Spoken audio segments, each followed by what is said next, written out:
کیا اور جنت میں وہ نکاح ہوا، اور آدم اور حوا کے ذریعے ہی تمام نوع انسانی کو اس زمین پر پھیلایا گیا، اور اس کے بعد مختلف انبیاء کے شریعتوں میں مختلف طریقوں سے نکاح کے طور طریقے موجود تھے۔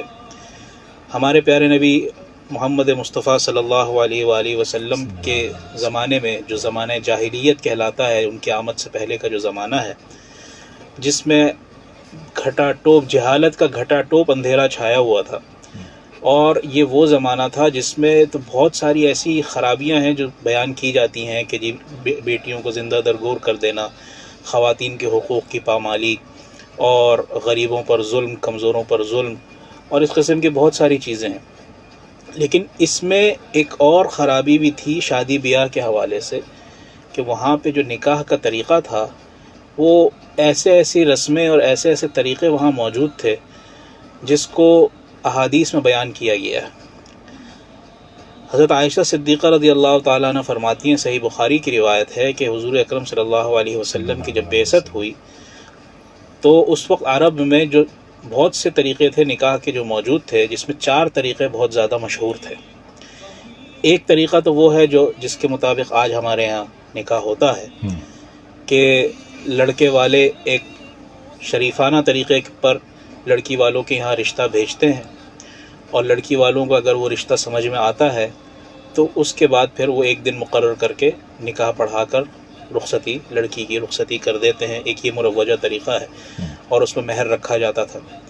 باقی 2-3 طریقے ایسے تھے جس کا میں بس یہ ڈھکے چھپے الفاظ میں تذکرہ کروں گا، کیونکہ ہمارے سامعین میں ہر عمر کے ہر طبقے کے لوگ ہیں۔ بالکل۔ تو اس میں طریقہ یہ تھا کہ بعض لوگ یہ چاہتے تھے کہ خود تو چھوٹی نسل کے یا چھوٹی ذات کے ہوتے تھے، کم ذات ہوتے تھے، وہ چاہتے تھے کہ ہمارے خاندان میں بھی کوئی شہ سوار پیدا ہو جائے، بہادر پیدا ہو جائے، کوئی ایسا شخص پیدا ہو جائے کہ جو بعد میں آگے جا کے حاکم بن جائے، بادشاہ بن جائے۔ تو وہ اپنی بیگمات کو مجبور کیا کرتے تھے کہ تم فلاں آدمی کے پاس چلی جاؤ، اس کے پاس رہو۔ ٹھیک ہے۔ پھر ایک طریقہ اس میں یہ بھی تھا کہ جی وہ ایک خاتون بغیر اس کے نکاح کے کئی لوگوں سے تعلقات رکھتی تھی، اور جب اس کے یہاں کوئی بچہ پیدا ہو جاتا تھا تو وہ خود طے کر دیتی تھی کہ یہ ان میں سے کون اس بچے کا باپ ہے، اور اس پہ کوئی اعتراض بھی نہیں کرتا تھا۔ ٹھیک ہے۔ اور اس طرح کے کئی اور طریقے تھے، جس میں براثل ہاؤسز بھی تھے، تو وہ بھی اس میں بھی پھر وہ خاتون اگر کسی پر کہہ دے کہ یہ فلانے کا بیٹا ہے، فلانے کا بچہ ہے، تو اس کو ماننا پڑتا تھا۔ تو حضور اکرم صلی اللہ علیہ وسلم نے ان تمام طریقوں کو ختم کر کے ایک ہی طریقہ برقرار رکھا، اور اس میں بھی کچھ اصلاح کی کہ جی اس میں مہر اتنا ہونا چاہیے، اور یہ باتیں ہونی چاہیے، اور یہ باتیں نہیں ہونی چاہیے۔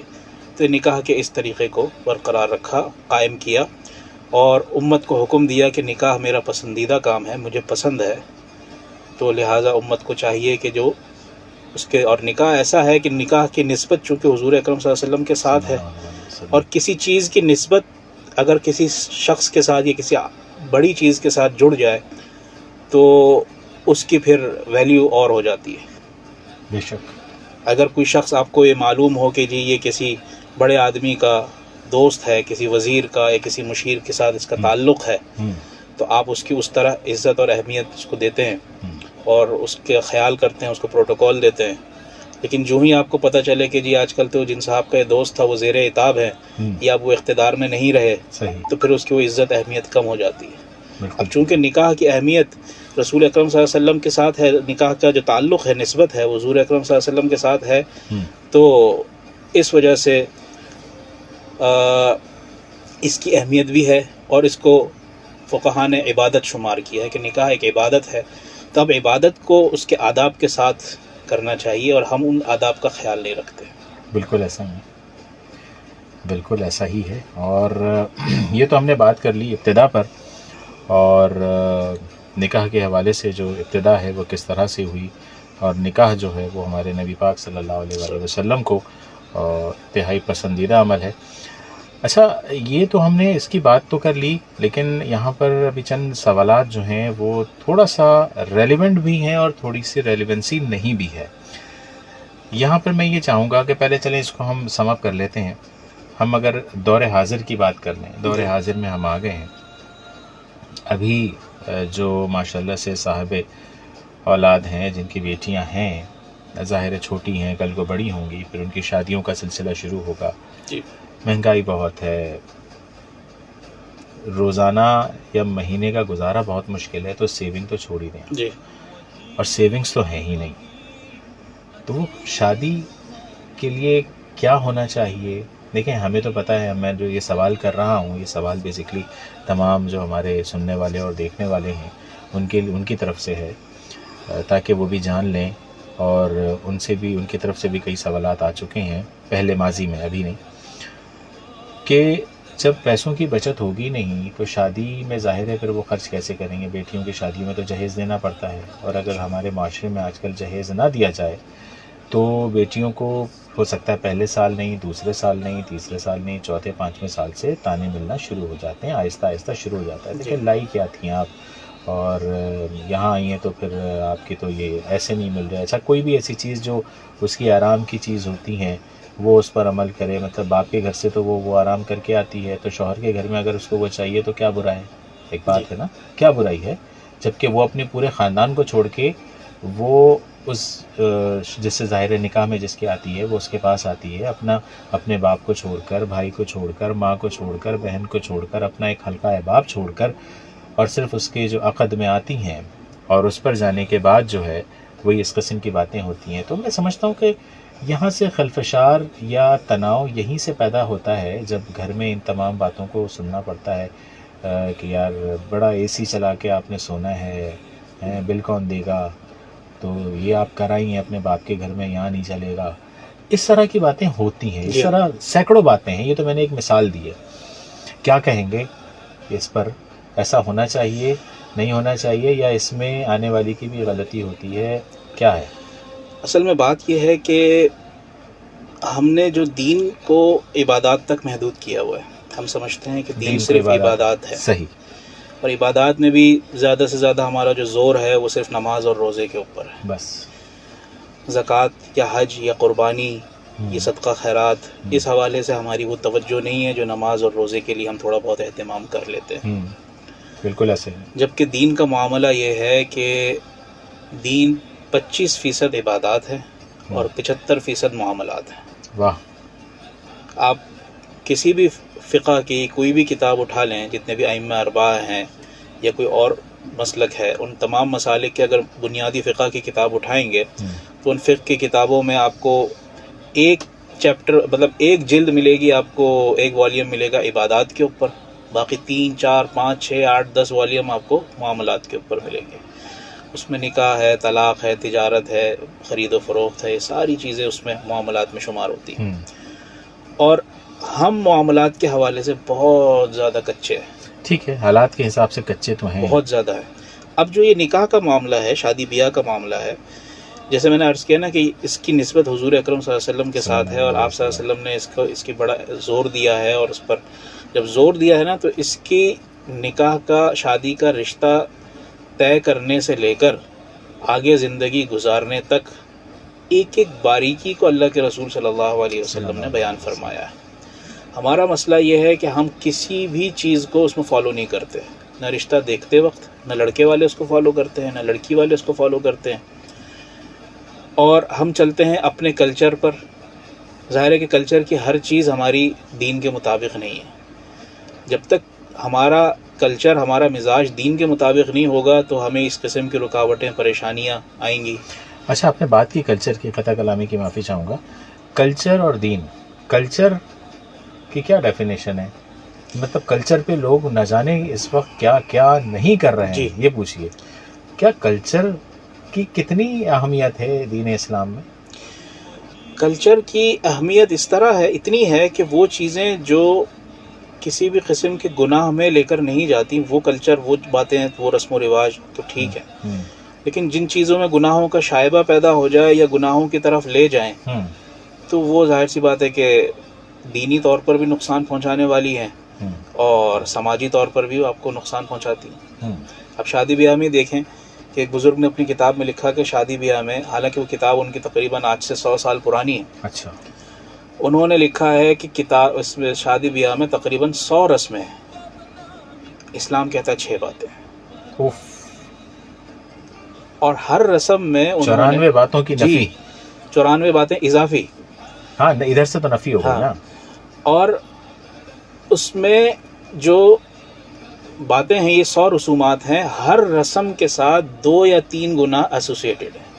یہ اس رسم سے یہ گناہ میں آدمی مبتلا ہو جاتا ہے. اور بعض رسومات انہوں نے ایسی بھی تذکرہ کی کہ اس میں 30 تک گناہ اس میں شامل ہیں، 30 گناہ. اچھا، اگر آپ 100 رسومات میں ایوریج 3 گناہ بھی لگائیں تو 300 گناہ آپ شادی بیاہ میں کر رہے ہیں، اللہ کی نافرمانی کر رہے ہیں.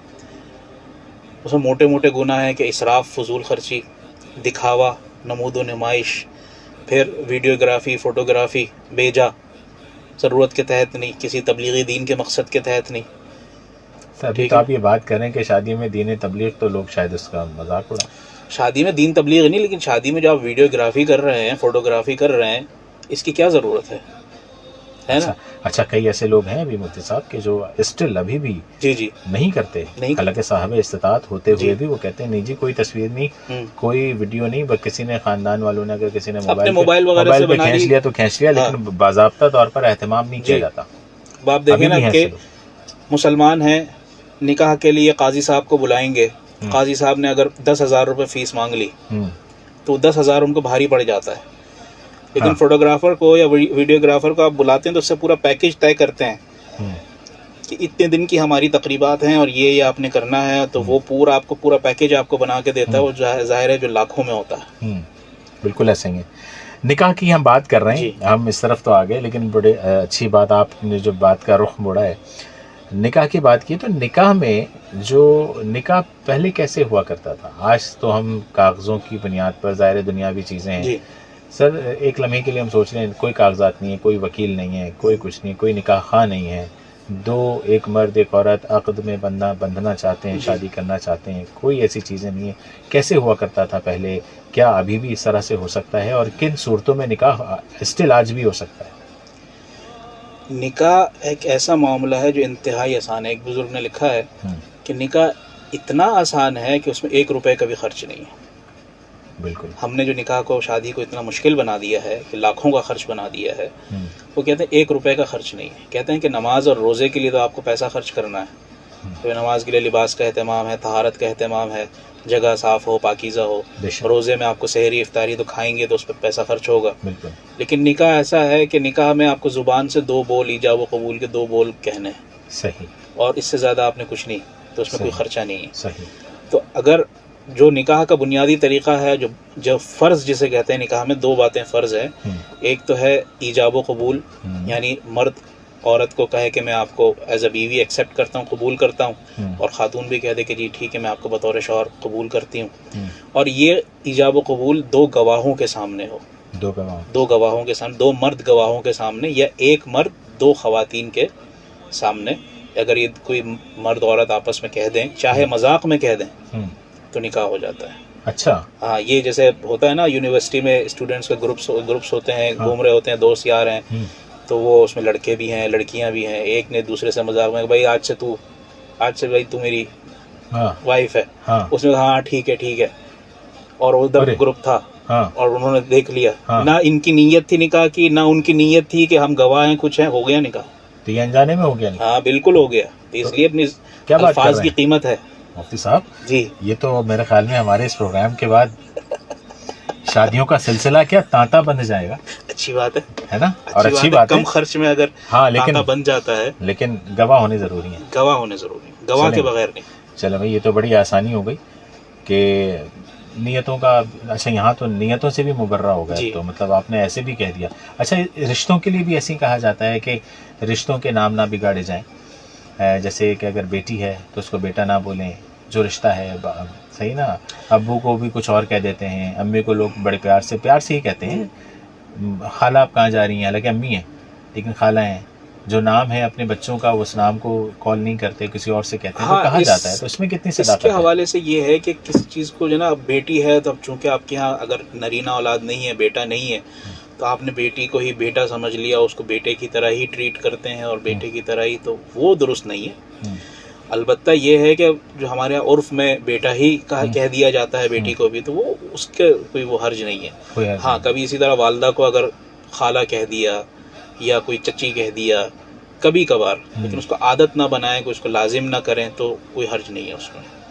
ہاں کیونکہ اکثر لوگ ایسی محبت میں کال کر لیتے ہیں، محبت میں یہ محبت کی بات ہے. خالہ کہاں جا رہی ہیں، خالہ آپ کب آئیں گی.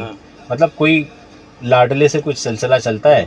اگر کوئی آپ کا پسندیدہ آپ کی امی کو خالہ کہتا ہے، اب آپ نے بھی شروع کیا، ہاں خالہ آپ کیا کر رہی ہیں، آج کیا بنایا ہے، کرنے کے لیے، ہاں ایسے کہا جا سکتا ہے نا اس میں.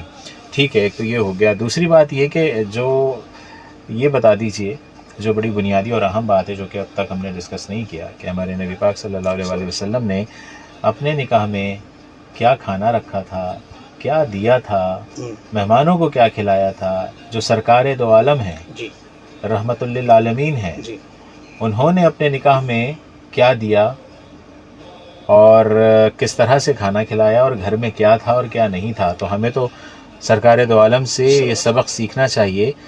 اور لوگ لیکن یہاں پر یہ کہتے ہیں، ایک تو یہ والی بات آپ ضرور بتائیے گا، لیکن میں جو معاشرے میں جو جواب ہے لوگوں کا، وہ کہتے ہیں یار ہم تو صاحب حیثیت ہیں، ہم تو 50 کروڑ بھی لگا دیں تینوں کی.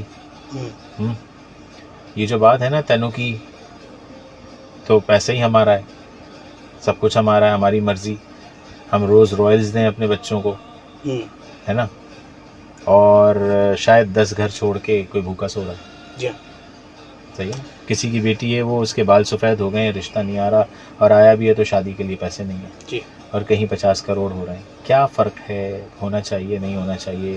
جس کو اللہ نے دیا ہے تو اللہ نے یہ بھی فرمایا ہے کہ آپ اچھا آسائشیں لو اپنے لیے، سخت فرمایا ہے.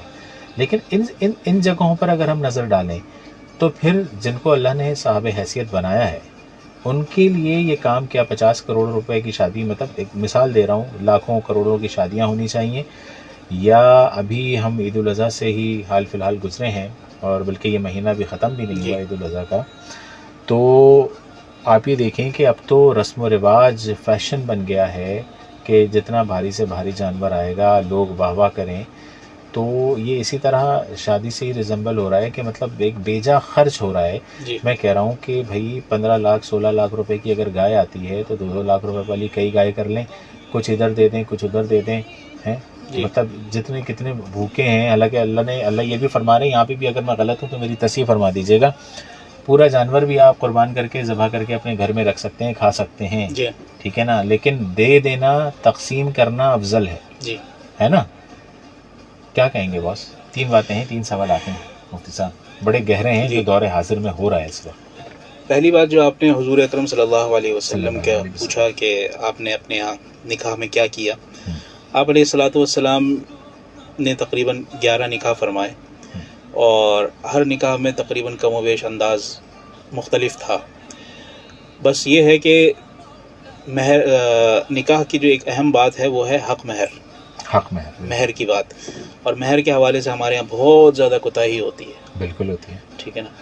تو مہر یہ ہے کہ حضور اکرم صلی اللہ علیہ وسلم نے اپنی تمام بیٹیوں کو اور ازواج مطہرات کو جو مہر دیا یا اپنی بیٹیوں کا مہر باندھا، وہ آج کے موجودہ اعتبار سے تقریباً 10 لاکھ روپے بنتا ہے موجودہ دور. جیسے ہم بہت مشہور ایک لفظ مشہور ہے مہر فاطمی.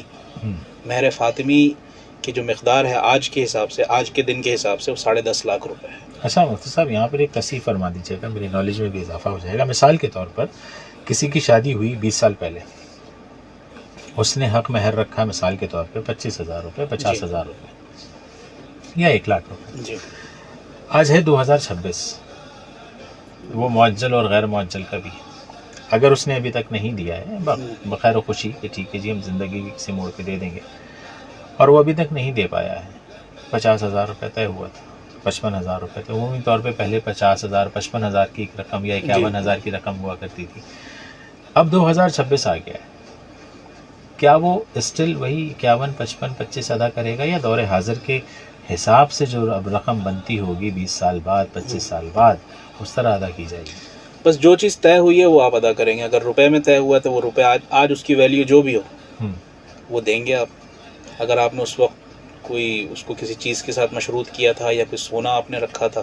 مشروط تو نہیں ہے، مشروط نہیں ہے، اگر آپ نے روپے رقم پاکستانی روپے آپ نے سب سے مہر کم میں رکھ طے لیتے کیا، ہیں ہاں کہ بھائی کہ 25,000 روپے یہ میری مہر کی رقم ہے، اب وہ 20 سال پہلے، ہاں لیکن میں نے ابھی تک دیا نہیں جی ہے، اب 2026 آ گیا ہے، اس 25,000 کی ورت ظاہر ہے 2026 میں بڑھ چکی ہے، تو آیا اب اس کو نئے نہیں اس کے مطابق دیا جائے گا یا وہ اسٹل 25 ہیں؟ اسٹل 25 ہی رہیں گے، وہ چینج نہیں ہو سکتا، نہیں کم نہیں ہو سکتا، نہ بڑھ سکتا ہے۔ اچھا، کیونکہ اب تو ظاہر ہے اس 25,000 روپے میں یا 50,000 روپے میں گزارا تو نہیں ہو سکتا، اگر بالکل جو بھی ہے بیوی وہ کو۔ اسی وجہ سے مہر کی ادائیگی میں جلدی کرنے کا حکم یہ ہے۔ تمام فقہوں میں ہے؟ جی ٹھیک ہے جناب، ہم اسی طرف آ جاتے ہیں۔ جی، ہمارے نبی پاک صلی اللہ علیہ وسلم نے جو جہیز میں کیا دیا اور کھانے میں کیا دیا؟ رسول اکرم صلی اللہ علیہ وسلم نے اپنے نکاح میں مہر میں سب کو 500 درہم، یعنی آج کے موجودہ دور کے اعتبار سے 10.5 لاکھ روپے مہر دیا، اور حضرت ام حبیبہ رضی اللہ تعالیٰ عنہ سے رسول اکرم صلی اللہ علیہ وسلم کا نکاح جو ہوا تو وہ اس وقت وہ ہجرت کر کے حبشہ گئی ہوئی تھی، موجودہ ایتھوپیا میں، تو وہاں جو حبشہ کا جو بادشاہ تھا نجاشی، اس نے اپنی وکالت میں حضور اکرم صلی اللہ علیہ وسلم کے ساتھ نکاح پڑھایا اور مہر ادا کیا، تو اس نے جو مہر ادا کیا وہ آج کے موجودہ اعتبار سے تقریباً 1 کروڑ روپے بنتے ہیں۔ 1 کروڑ روپے کا مہر حضور اکرم صلی اللہ علیہ وسلم کی طرف سے ادا کیا گیا۔ ٹھیک ہے، تو یہ تو ہو گئی نکاح کی یہ بات، کم ہی ہے، جی، یہ کم ہی ہے، اور جو اس کیونکہ میں یہ تو 1400 صدی پرانی بات ہے نا، جی تو اس وقت بھی اس کی یہی حیثیت ہوگی۔ جی اس وقت یہ حال تھا کہ آپ کا یہ اس میں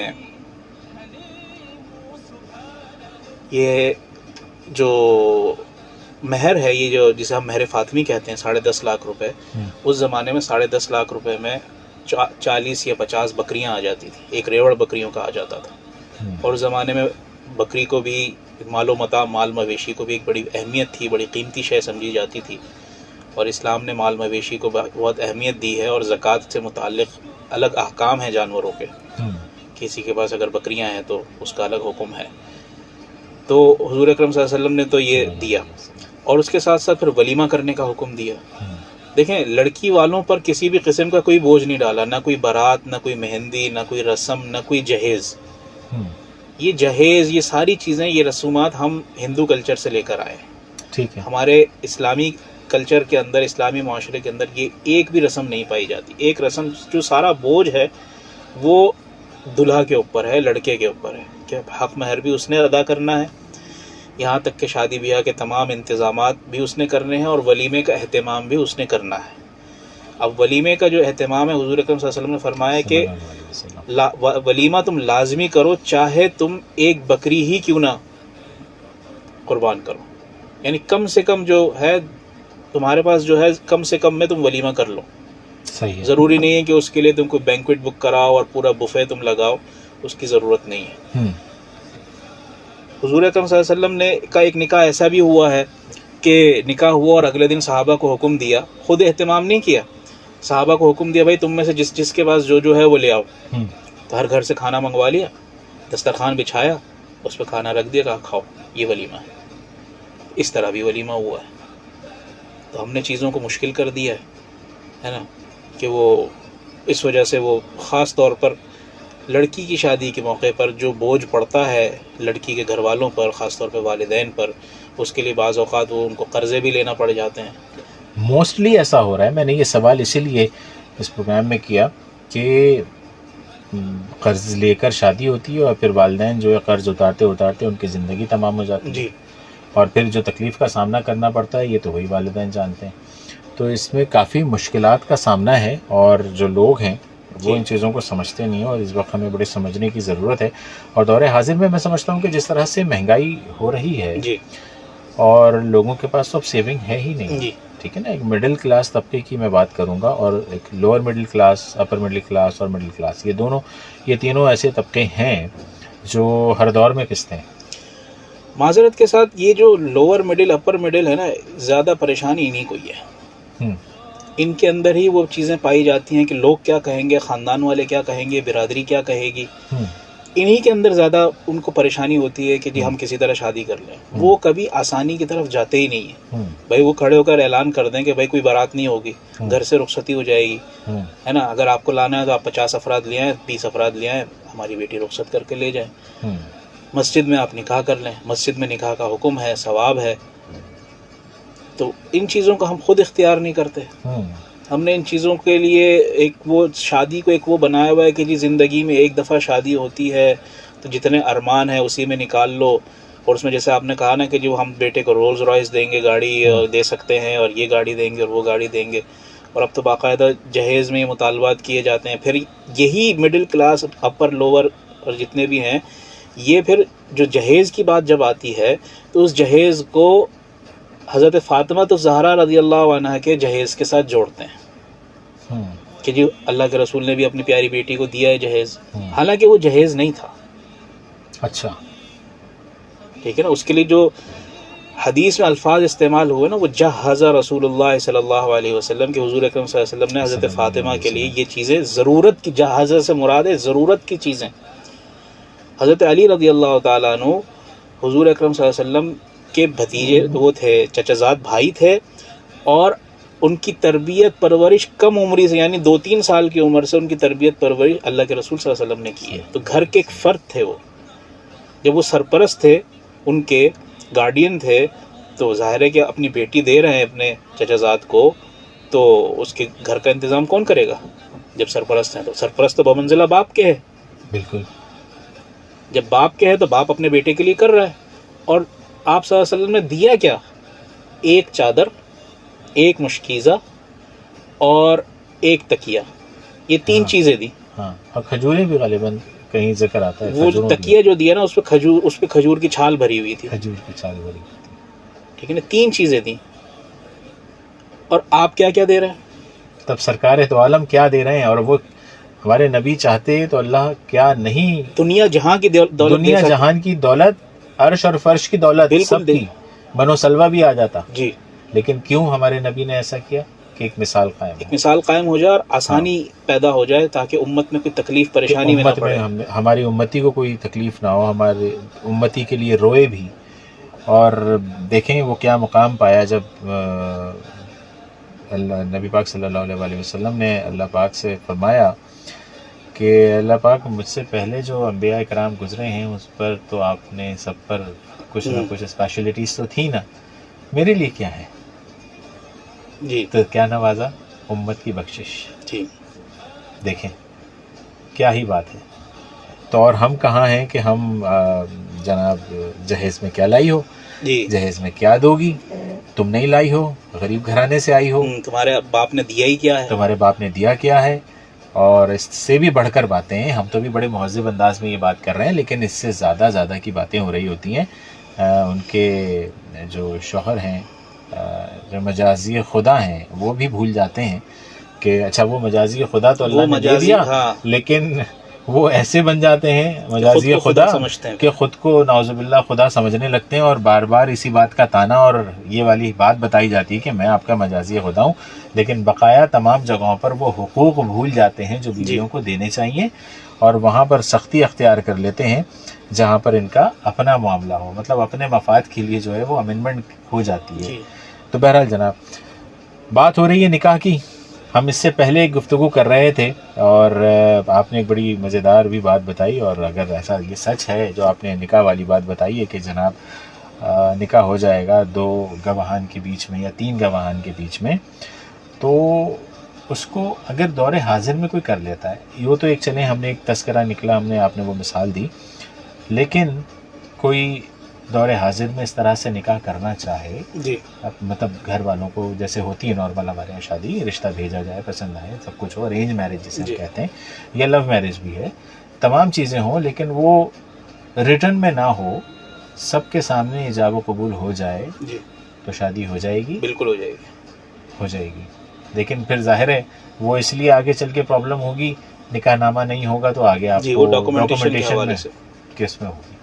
تو بہرحال جناب ڈاکومنٹیشن تو بعد میں بھی بنتی جائے گی, تو نکاح جو ہے وہ بہت آسان ہے, اور یہ بھی ہمارے اللہ کی جانب سے ہے. جی, یہ ہم نہیں کہہ رہے, یہ ہمارے رب کائنات نے لیکن اس کا مقصد یہ نہیں کہ آپ چلتے پھرتے شادی کر لیں اور گھر لے آئیں اور اس کے بعد کہیں جی اللہ کا فرمان ہے اور اسے آپ سنبھال نہ سکیں، نہ کھلا سکیں، نہ پہنا سکیں، تو پھر کیا ہوگا؟ جی ہاں، اس صورت میں پھر کیا کرے بندہ؟ وہ کہیں گے نہیں جی ہم نے تو شادی اس لیے کی تھی کہ جناب ہمارے حالات اچھے ہو جائیں۔ اچھا یہ بھی ایک ہے کانسیپٹ ہے، کیا حقیقت ہے اس کی؟ یہ کہتے ہیں کہ کئی واقعات ہم نے بچپن میں بھی سنے ہیں، ابھی بھی سنتے ہیں کہ جی اگر کسی کے ساتھ غربت ہو یا اس چیز سے نہ نکل پا رہا ہو قسم و پرسی سے، تو وہ جو ہے شادی کر لے، چونکہ یہ بات تو ہے کہ عورت اپنا نصیب لے کر آتی ہے، جی ہے نا؟ تو اس میں کیا حقیقت ہے بس ہے؟ دیکھیں، اللہ تعالیٰ نے ہر ذی روح کا رزق مقرر کیا بے ہوا ہے، شک بے شک، تو جب تک وہ اس دنیا میں ہے اس کا رزق کا سلسلہ، جب تک اس کا رزق ہے تب تک وہ اس دنیا میں ہے۔ ٹھیک ہے، تو جب کوئی چیز، کوئی ذات آپ کے ساتھ ایسوسیٹڈ ہو جائے اور وہ ذی روح ہے، اس کی ذمہ داریاں آپ پر آ جائیں، تو ظاہر ہے کہ اس کے رزق کی ذمہ داری بھی اللہ تعالیٰ نے اب آپ کو دی ہے۔ ہم، تو اس رزق کو، ظاہر ہے کہ اس رزق کے لیے پھر اللہ تعالیٰ انتظام بھی کرتے ہیں آپ کے لیے، تو پھر یوں سمجھا جاتا ہے کہ جی وہ آپ کے رزق میں اضافہ ہو گیا یا آپ کی قسمہ پرسی دور وہ ہو کہتے گئی۔ ہیں کہ نصیب سے نصیب جڑتا ہے، بالکل، قسمت سے قسمت جڑ جاتی ہے۔ ہو سکتا ہے کہ اللہ تعالیٰ نے اس خاتون کی قسمت میں رکھا ہو کہ جی اچھا اس کے ساتھ ہوگا، تو ان کی وجہ سے ان کو بھی ملتا اس کی برکت سے، کیونکہ اس کو دیکھیں برکت قرآن، سے۔ بالکل برکت سے، قرآن کریم میں اس کا واضح الفاظ میں تذکرہ ہے کہ جو لوگ کثرت اولاد سے گھبراتے ہیں کہ جی بچے کیسے پلیں گے، بچوں کا کیا ہوگا، تو قرآن میں 2 مقامات پر ہے کہ اپنے اولاد کو، اپنے بچوں کو، اولاد میں پھر بیگم بھی آ جاتی ہے، کہ اپنے آل و اولاد کو فاقے کی وجہ سے قتل مت کرو۔ اللہ تعالیٰ انہیں بھی رزق دیتا ہے اور تمہیں بھی رزق دیتا ہے۔ پہلے اولاد کا تذکرہ کیا کہ پہلے بچوں کو رزق دیتا ہے پھر تمہیں دیتا ہے۔ ظاہر ہے آنے والا بچہ، ہم کہتے ہیں نا پیدائش کے وقت بھی کہ بھئی جو آنے والا ہے یا آنے والی ہے جی وہ رزق بچہ لے یا کر بچی، وہ اپنا رزق تو ساتھ لاتی ہے۔ اور ایسا تو میں نے اس معاشرے میں اور اپنے قرب و جوار میں، اپنے حلقہ احباب میں بہت معاملات دیکھے ہیں میں نے اس طرح سے، اور آج الحمدللہ وہ بہت اچھے ہیں، بڑے پرسکون ہیں۔ بڑی غربت کی حالت میں شادی ہوئی، بچے ہوئے تو پیسے نہیں تھے، لیکن آج الحمدللہ ہر چیز میں بڑی بہتری ہے۔ اچھا بات یہ ہے کہ یہاں پر اس کو اگر میں یہ ایک ایڈ آن کروں اس معاملے کو، لیکن چلے میں ایڈ آن کرنے سے پہلے ایک اپڈیٹ آ گئی ہے وہ شیئر کرتا ہوں، تو پھر میں آپ سے سوال کروں گا اس حوالے سے۔ آغا خان سویم روڈ انکل سریا چوک جانب ٹینکر چورنگی آنے جانے والے دونوں سڑک ٹریفک کے لیے اس وقت بند ہیں۔ وجہ جو بتائی جا رہی ہے کہ الیکٹرک آفس کے سامنے علاقہ مکین بجلی کی عدم دستیابی پر احتجاج کر رہے ہیں۔ بصورت دیگر متبادل راستہ فراہم کیا جا رہا ہے، جہاں ٹریفک کو انکل سریا چوک سے ناصرہ اسکول کی طرف اور ٹینکر چورنگی سے نشتر روڈ تھانہ گارڈن کی طرف بھیج رہے ہیں۔ شہریوں سے گزارش ہے کہ زحمت اور پریشانی سے بچنے کے لیے متبادل راستوں کا انتخاب کریں اور ٹریفک ہیلپ لائن 1915 سے رابطہ کریں۔ جو میرا سوال تھا اور اسی حوالے سے میں چاہوں گا، ہم کہاں پر تھے ویسے؟ ہم اس ڈیٹ سے پہلے ہم جو گفتگو کر رہے تھے، جو سوال تھا وہ دیکھیں، اگر میں نے سوال جو ہے وہ ٹو بی آنیسٹ نکل گیا ذہن سے جو اس وقت آیا تھا، لیکن بہرحال جناب وہ دوبارہ اگر ذہن میں آتا ہے تو میں پوچھتا ہوں۔ تو بہرحال ہم اس سے آگے بھی چلتے ہیں، کچھ کالس بھی ہیں، ہم کالس آج ہم نے نہیں لی ہیں لیکن ہم کالس بھی لے لیتے ہیں تاکہ کوئی سوال اگر ہے تو ہم ان سے لے لیتے ہیں۔ جی السلام علیکم، کون اور کہاں سے؟ وعلیکم السلام، محمد عامر بات کر رہا ہوں رنجی ٹاؤن سے۔ جی محمد عامر صاحب، کیا سوال کرنا چاہیں گے؟ مفتی صاحب کو السلام علیکم۔ وعلیکم السلام۔ مفتی صاحب سے میرا ایک سوال تھا کہ میری شادی ہوئی تھی 13 سال پہلے، تو میں نے حق میں رکھا تھا 50,000 روپے، تو میں نے اپنی وائف کو گولڈ کی چین بنا کے دی تھی، اس کی مالیت اب 1 لاکھ سے اوپر ہے۔ تو میری وائف میرے مذاق میں بول رہی کہ تم نے میرا حق میں نہیں دیا ابھی تک، تو میں نے ان کو بولا بھائی گولڈ کی چین ہے نہیں، تم لے لو، تو بول رہی تو اس ٹائم بولنا چاہیے تھا، آپ نے تو مجھے ایسے ہی دی تھی یہ، تو حق میرے سے ادا نہیں ہوگا اس طرح؟ لے لیتے ہیں جواب۔ صحیح، چلے صحیح، بڑی مہربانی، بہت شکریہ، بہت شکریہ، اللہ حافظ۔ جی مفتی صاحب۔ جی ایک مسئلہ ہمارے ہاں شادی بیاہ میں یہ بھی ہوتا ہے کہ شادی بیاہ میں ظاہر سی بات ہے جو دلہن ہے، ویسے قطع کلامی کی معذرت، جو ان کی زوجہ ہیں، میری ایک ناقص رائے ہے، ان کو ایکسیپٹ کر لینا چاہیے، یہ تقاضا نہیں کرنا چاہیے آج کے زمانے میں بالکل تقاضا نہیں کرنا چاہیے، نہیں کرنا چاہیے، یہ مناسب نہیں ہے۔ لیکن میں اس کے باقی جو شرعی حیثیت ہے وہ پلیز وہ، یہ تو میری رائے تو کوئی حیثیت نہیں ہے، لیکن جو ہمارا دین کہے گا اصل تو وہ ہے۔ واضح کر دوں، مسئلہ یہ ہے کہ ہم جو شادی بیاہ میں دلہن کو سونا دیا جاتا ہے، زیورات دیے جاتے ہیں سونے کے، اب وہ لڑکے والوں کی طرف سے بھی بعض اوقات ہوتے ہیں اور لڑکی والوں کی بھی طرف سے ہوتے ہیں. جیسے کہ جی سونا چڑھایا جاتا ہے، جو سونا چڑھایا جاتا ہے نا وہ اتنا مشکوک معاملہ ہے نا، اتنا مشکوک معاملہ ہے کہ جس کی کوئی حد نہیں. بھائی یہ سونا جو چڑھایا گیا ہے لڑکی والوں کی طرف سے، یہ کس کا ہے؟ یہ لڑکی کا ہے یا لڑکے کا ہے؟ اسی طرح جو دلہا والوں کی طرف سے دلہن کو سونا دیا گیا، بھائی اس کا مالک کون ہے؟ دلہن ہے یا دلہا ہے؟ بھیا سونا تو جا رہا ہے، سونا تو پہننے کا حکم تو خواتین کو ہے، خواتین کو ہے. مرد پہ تو سونا ویسے ہی حرام ہے. مرد پہن نہیں سکتا لیکن سیونگ تو کر سکتا ہے. مرد پہن نہیں سکتا لیکن زیور لے کر زیور بنا کر اپنی بیوی کو استعمال کے لیے تو دے سکتا ہے. یہ ہے نا. اس کی ملکیت واضح نہیں ہوتی، ساری زندگی اس کی وضاحت نہیں رہتی. پھر اس میں مہر میں اس طرح کے معاملات ہوتے ہیں، مہر کے معاملات میں پھر یہ چیزیں سامنے آتی ہیں. پھر اس کے بعد جب شوہر کا اگر انتقال ہو جائے، وراثت کی تقسیم کا معاملہ آئے، تب یہ بڑا جیسے کہتے ہیں نا یہ بیچ میں لٹک جاتا ہے یہ معاملہ کہ یہ زیور کس کا ہے. حالانکہ جو زیور جو ہمارے یہاں عرف ہے، جو جنرل پریکٹس ہے، اس میں ہے کہ اس کو سونے کو شوہر کا ہی سمجھا جاتا ہے. خاتون استعمال کر رہی ہے لیکن اس کا مالک شوہر ہے. صحیح. ایک تو یہ کہ ملکیت کا تعین ہو جائے، اگر نہیں ہے تو جو عرف ہے اس کے مطابق عمل کیا جائے. یہ جو انہوں نے جو کہا کہ میں نے سونے کی چین بنا کر دی تھی. اچھا مثال کے طور پہ مفتی صاحب، ایک سونا ہے، شادی ہوتی ہے، سونا ماں کی طرف سے بیٹے کو بہو کو دیا جاتا ہے، ٹھیک ہے نا. یہ کسی مطلب بیٹیوں کو بھی دیا جاتا ہے، بیٹوں کو بھی دیا جاتا ہے. بہو کو مطلب بیٹوں کو دیا کا مطلب ہے کہ بہو کے لیے. جی. اور پھر وہ ایک سلسلہ چلتا ہے کہ جو بہو کو دیا ہے پھر وہ جو بہو ہوتی ہے وہ اپنی اولاد کو دیتی ہے. جی. ٹھیک ہے نا. یعنی کہ نواسا نواسی کی اس طرف چلا جاتا ہے، کیونکہ یہ سلسلہ چلتا رہتا ہے. ورنہ جو صاحب استطاعت ہوتے ہیں، جو گھر میں رکھنے کا ہوتا ہے، پہننے کا ہوتا ہے، وہ یہ چل رہا ہوتا ہے. اس کے بعد اگر یہ تقاضا آ جائے کہ جی وہ سونا جب آپ کو دے دیا تھا بہو کو، اس کے بعد بھی ایسے واقعات ہیں، وہ تقاضا آ جاتا ہے ماں کی طرف سے اور ساس کی طرف سے کہ جی وہ سونا جو دیا تھا وہ واپس دے دو، تو اس صورت میں واپس دے دینا چاہیے. بالکل. شادی بیاہ میں جو سونا دیا جاتا ہے وہ تو ظاہر ہے کہ اگر سسرال کی طرف سے لڑکی کو ملا ہے، یعنی ساس کی طرف سے دیا گیا ہے، تو وہ تو دلہا کا ہی سمجھا جائے گا. اگر وہ مانگتے ہیں تو دینا چاہیے، اس پر کوئی ایسے جیسے کہتے ہیں نا نزاع قائم نہیں کرنا چاہیے، کوئی جھگڑے کی صورت نہیں بنانی چاہیے. ہاں شادی بیاہ کے علاوہ اگر کوئی سونے کا، جیسے عید کے موقع پر شوہر نے کوئی تحفے میں سونے کی کوئی چیز دے دی، کوئی شادی کی سالگرہ اینیورسری ہے تو اینیورسری پہ کوئی چیز دی، یا کوئی بچے کی ولادت کے موقع پر بعض جگہوں پر رواج ہے کہ سونے کی کوئی انگوٹھی یا چین یا کوئی چیز، تو یہ چیزیں جب یہ بطور تحفہ شادی کے علاوہ کوئی چیز ہوگی نا وہ عورت کی ملکیت سمجھا جائے گا. نہیں تو شادی میں بھی تو یہ کہہ کے دیا گیا کہ آپ کو ہم یہ دے رہے ہیں، یہ آپ کا سونا ہے. ہاں اگر یہ کہہ کر دیا جا رہا ہے کہ یہ آپ کا سونا ہے تو وہ خاتون کا ہے، اس کو حق حاصل ہے کہ وہ نہ دے کسی کو بھی. نہیں اگر یہ نہ کہا گیا ہو، لیکن شادی میں روایت ہے نا ایک تو کہ بھائی ہر ماں جو ہے، ہاں اگر نہ کہا گیا ہو، یہ کہا نہیں گیا کہ ہم لے لیں گے. دیکھیں اگر نہ کہا گیا ہو تو وہ عرف ہے، تو وہ یہی ہے کہ وہ دلہا کا ملکیت سمجھی جاتی ہے، لڑکے کی ملکیت سمجھی جاتی ہے. جو ماں نے اپنے بیٹے کو دی، جی بہو کو دیا وہ لڑکے کی ملکیت سمجھی جائے گی.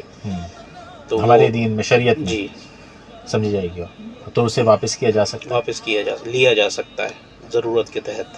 اچھا. اور نہ دے تو جھگڑے ہوں گے اور کیا ہوگا، سمپل جھگڑے.